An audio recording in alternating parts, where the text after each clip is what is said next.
afternoon folks, it's Toad here with Visordown. Welcome to Barcelona and welcome to the launch of the LiveWire S2 Del Mar. So I've been looking forward to riding this bike for quite a while. The prime reason that I've been looking forward to it was because I was a big fan of the first generation LiveWire 1, or the Harley-Davidson LiveWire as it was originally called when it was released. For me, it was a real game changer in the electric bike world, and it sort of stepped up what you could do with a bike in terms of its rideability, its performance, its recharge time and its range. This is nothing like the original LiveWire 1. This is lighter. It's an all new platform. So we've got the battery as a stressed member in there, which does away with that traditional frame of the LiveWire 1.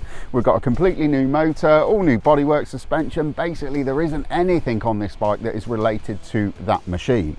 And because of some of those changes, Harley-Davidson have trimmed this bike right down. This is under 200 kilograms, so 198 kilograms, which is basically around sort of MT-07 sort of weight. And compared to the LiveWire 1, which was quite a chunky 150 kilograms, this is a real featherweight in the electric bike world. And that's something you notice when you first jump on the thing and ride off down the road. So we've just been tearing about Barcelona earlier on, which was a bit of traffic light bingo for want of a better phrase. We didn't really learn too much about the bike. But then we got up here into the hills and we've had a little bit of a blast on the way up the mountain, just stopped for some lunch, and then we've got a bit of a longer blast on the way back down. So what I'm going to do, I'm going to have some food, I'm going to hop back on the bike in about 5 or 10 minutes, we'll get on the road again, and at the end of this ride I will give you a full verdict and review of the new LiveWire S2 Del Mar.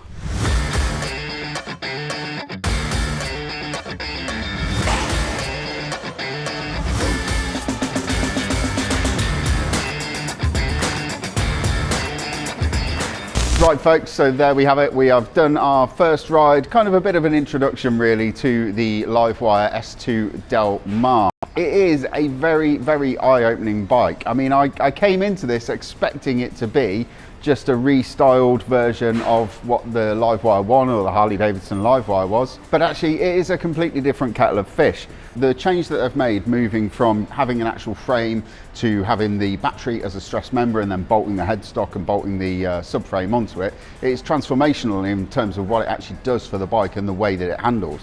So like I said earlier, they've slimmed down this bike by 50 odd kilograms, so it's under 200 kilograms, which is right in that zone of a really fun, enjoyable bike to ride on the road. So you've got 83 horsepower, but the real thing with any electric bike is you've got all of that torque and you've got it all from 0 RPM. So you've got 194 pounds-foot of torque, which is a hell of a lot of torque, and that's where all of the fun is, because you just open the throttle and you get whisked down the road quicker than anything else on 2 or 4 wheels can ever do. Another big change for this model, and this kind of comes about because the bike's been slimmed down compared to its bigger older sibling, is the suspension. So we've got Showa fully adjustable front forks, and we've got a Showa rear shock as well with a progressive linkage, and you've got rebound damping and compression damping, and preload on the rear shock absorber as well. The LiveWire 1, or the Harley-Davidson LiveWire, it was quite a stiff thing to ride. The suspension was quite firm and it could sometimes be a little bit jarring on UK roads, but that was basically because it was such a heavy thing and they needed to make it sporty. So they kind of jacked the suspension up and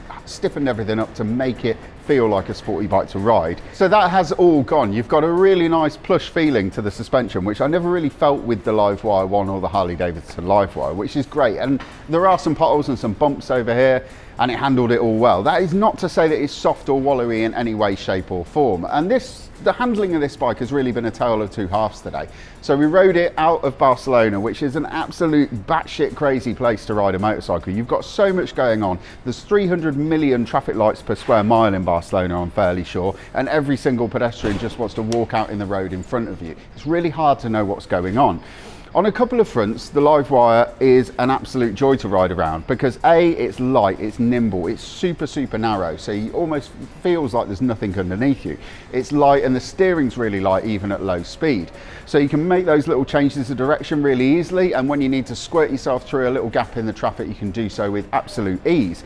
There's another thing that riding a bike like this does when you're in a big built up and busy city, and that's because you haven't got to focus on what gear you're in, what your clutch hand's doing, or the noise of the engine distracting you. You can focus solely on the riding. You can look at all of those pedestrian crossings, all of those junctions that nobody really knows where they're going, and all of the traffic lights, and it's a much calmer place to be. when you haven't got all that stuff to worry about. So that's another very good thing. Once we got out of Barcelona, we went up into the mountains, a route that I've ridden numerous times before, some really pucker roads. So they were a good test of it, because quite often you won't get a bike that is as good out of the city as it is in the city.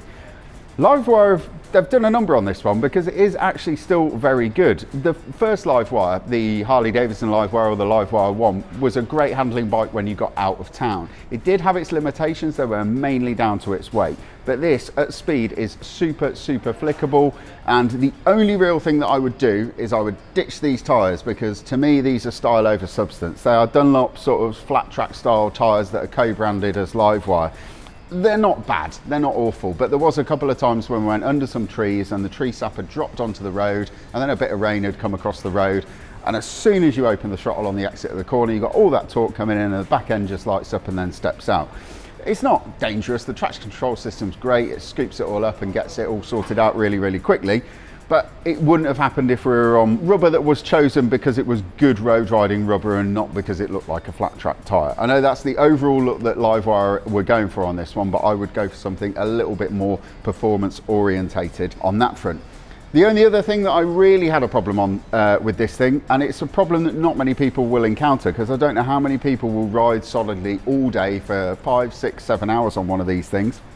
It's the seat comfort. The seat's got almost no profile, it's not got much padding in it, and for me it was just a little bit too hard by the end of the day. So I need to talk very quickly about the range. Now, I came back from the launch ride today, and the range on my bike was saying that I got about 29 kilometers or 31% left in the battery after the ride. The combined range that LiveWire spoke for this machine, they are saying that a combined range is about 81 miles, and you've got about 110 miles of city riding. So I can actually believe that if you rode this thing as they have tested it, that you would get those sort of mileages. It's just because on a launch ride, we're going fast, we're using lots and lots of throttle, we're going through photo stops, and then we're stopping and we're turning round, and then we're hammering past the photographers to try and make the sequences look as dynamic as possible. That is the worst thing that you can do on an electric bike.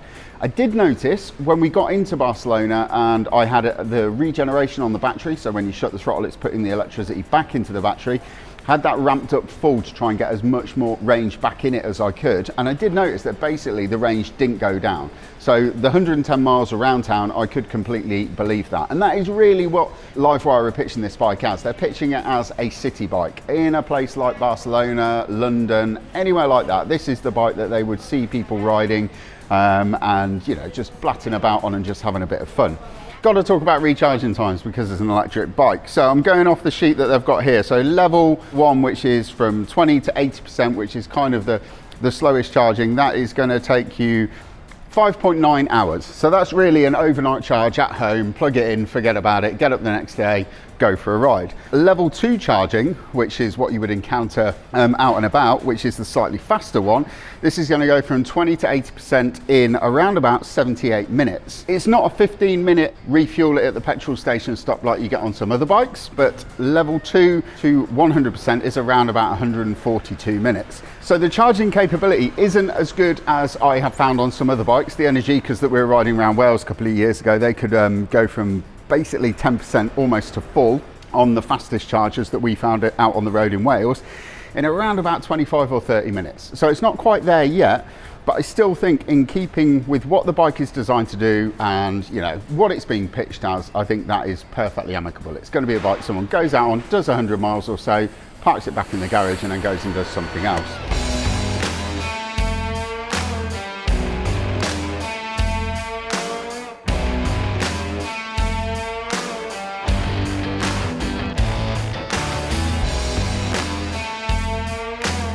There we have it really. This is the LiveWire S2 Del Mar, the second bike of the LiveWire range. And just like the LiveWire really broke the mold for electric motorcycles when they released it, the LiveWire 1 that is I'm talking about, this has just taken it a step up a notch. It's brought the price down, the performance is still there, the range is just as good, and overall the handling of it has been massively improved.